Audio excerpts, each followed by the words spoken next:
Ramayana has many stories, and all these stories have happened in the life of Bhagwan Ramachandra.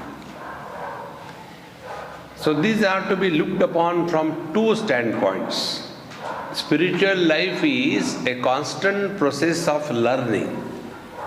If we stop learning, we go old. And if we keep learning, we continue to be young throughout our life.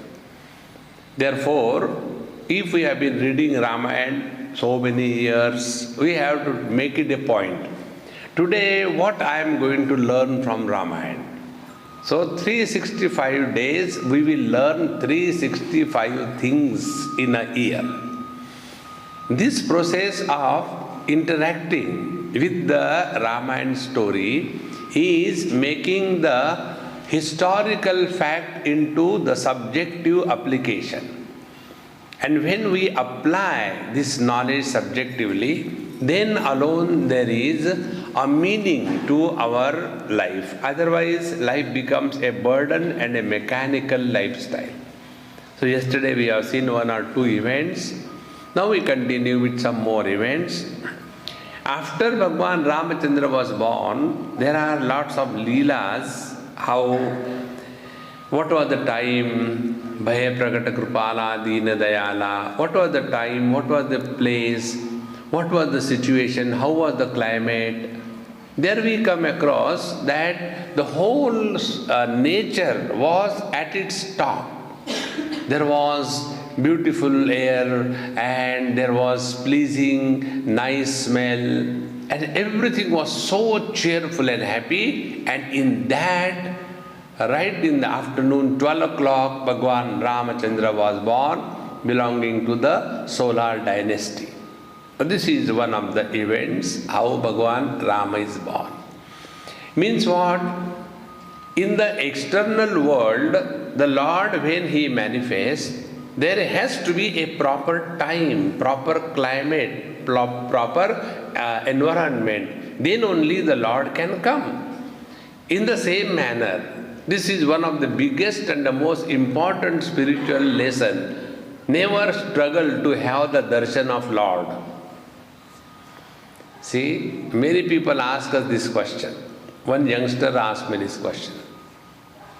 Swamiji, have you seen God? So I told him, why should I tell you?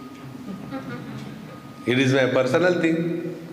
No, I want to know, have you seen God? Because the same question was asked by Vivekananda to Ramakrishna Paramahamsa. I said, look here, you may be Vivekananda, I am not Ramakrishna Paramahamsa, so I cannot reply your question. Look here, friends, when we say, have you seen God? What exactly it means, Imagination is in our head. We can imagine anything. That freedom we have got. So if we have to imagine, why not imagine creatively and in a learning process? So I said, look here. Can we think ourselves to be without body? Whenever we think ourselves or about ourselves, we are all the time thinking that I am a body, and in the body there is a soul. Like there is a mango and inside the mango there is a seed. This is what our understanding, is it not? And therefore, if there are n number of bodies, there are n number of souls. Like there are n number of shoes, there are n number of souls, isn't it? Per shoe, one soul. In the same manner, per body, one soul. The spelling is different. That's a different issue. But both are souls only. See? So when I consider myself to be a body, now with that understanding I am the body, when I stand before the Lord, so huge, then I come to discover how insignificant I am. See, friends.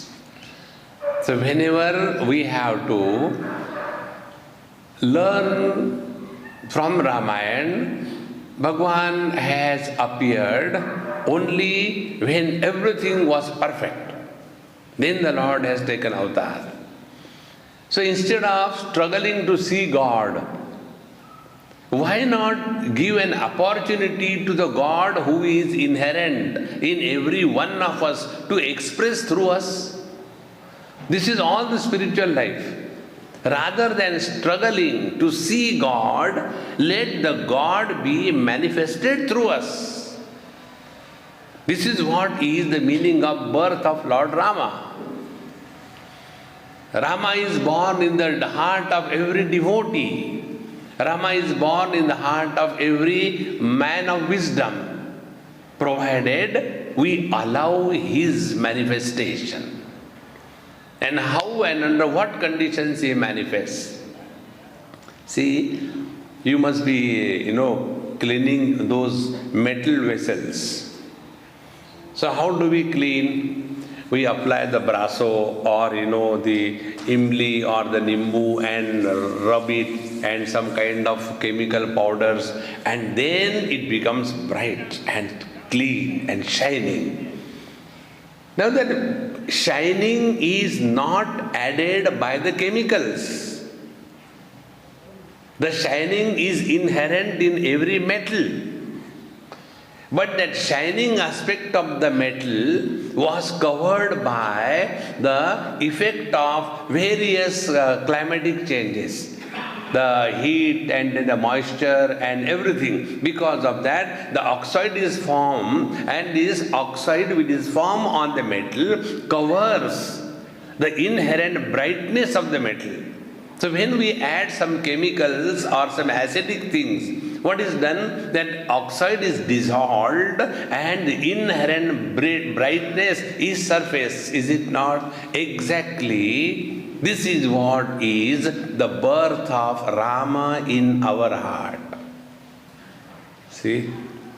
This is all that we have to do. Now what are the covers which are covering the hidden Rama in our heart? See? So our scriptures tell that there are 5 covers. See, if there is a bulb and it is having light, but first of all, it is covered by a very thin cloth. Then the second cover is that of the bed sheet. Then the third cover is that of the blanket.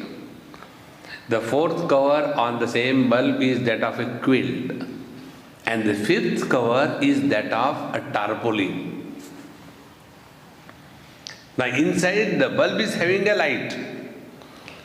And the presence of that bulb and the light is felt first by the protuberance, and second, it is little warmer than other places. But we complain, we are not able to see the light. What is to be done? We don't have to create light. We don't have to create the Rama in us. He is suffocating inside. So what we have to do? First, remove the tarpaulin. Then remove the quilt, then remove the blanket, and then the bed sheet, and a very thin muslin cloth. And then the hidden light will surface and manifest. To see that hidden light, we don't require any additional light. Let me see whether light is there or not. No, it will manifest itself. Exactly the same process is the birth of Rama in our heart. See, friends.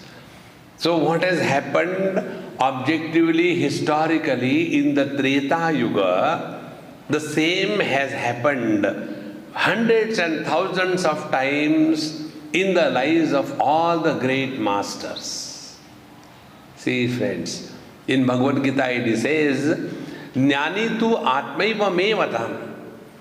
The one who knows me, he is not other than me. See, this is the basic difference in the material knowledge and in the spiritual knowledge. In the material knowledge, the known and the knower, they remain separate. But in case of the subjective knowledge, knowing is being. I cannot know the Lord, I cannot know Rama without being Rama. See?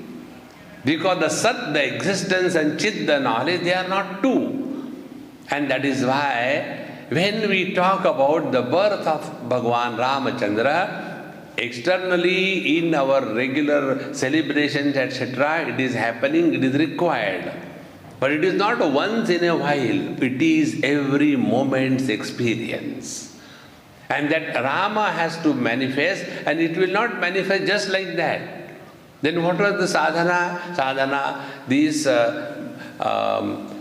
Dashrath ji and Kaushalya ji in the earlier life as Manu and Shatarupa, they have done tapasya for many years. Now what is the tapasya? Tapasya is a willful renunciation of our dependence in the world. That is called as tapasya. See? So we have to start from the first covering, the external most, the body. So the first spiritual practice by which Rama will express through us is body disidentification. Whenever we are identified with the body, we are Mr. Somebody. See? Now I will be taking you deep in your system. Be very attentive. When we are in deep sleep, snoring away, that is why it is called as the sound sleep. You know the sound sleep? Sound sleep is what? Sleep for the self and sound for the public. It is called as the sound sleep. So when we have a sound sleep, in that sound sleep, we are nowhere, we are nobody. And therefore, we don't think. Therefore, we don't desire. And therefore, we are all blissful. Is it not? Be very attentive.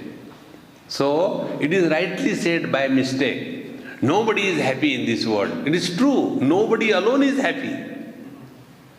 The moment you become somebody, the misery begins.